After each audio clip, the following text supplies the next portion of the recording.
I'm broadcast reporter Jessica Grive, joined here by state legislative reporter Ian Kullgren.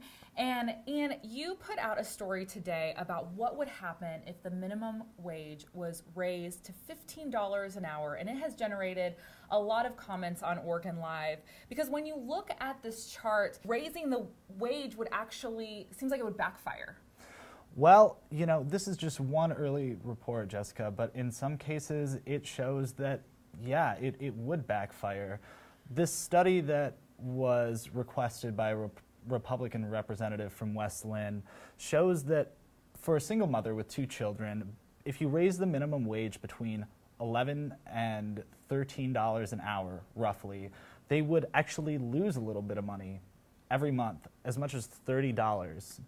And this really is kind of the first real sort of illustration we've got of what Governor John Kitzhaber and other politicians have called the so-called benefits cliff, which is if you raise the minimum wage too much, then people might actually be taking home less money each month because they're going to lose food stamps, they're going to lose tax rebates, so forth. And so they could actually have less money in their pockets at the end of the day. So it sounds counterintuitive then, right?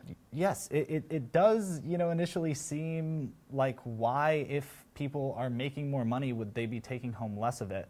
A lot of it just has to do with how the tax rebates and federal food stamp benefits are structured. It's kind of like a staircase, if you think about it that way. So it's not quite as fluid as somebody's income is. So if you fall off one stair, you're going to land on another stair below, and there's not a lot of wiggle room, which is why you kind of see it fluctuate, the amount that people would lose. So it's just the way these programs are structured.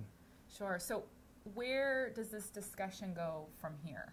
Yeah, absolutely. That's a good question. I think it's one a lot of people are asking right now. Now, it's important to understand this study only looked at one very specific scenario. It was a single parent with 2 children, one age 6, one age 9, and the economist who wrote the study told me he estimated about $1,200 a month for child care expenses because, it's an average that he kind of worked out.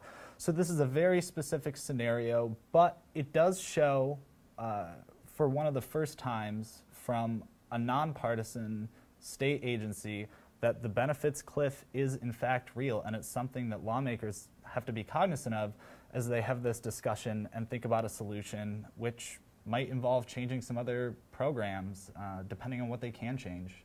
All right, and if you have any comments or questions, you can write those in the post, and Ian can answer that for you.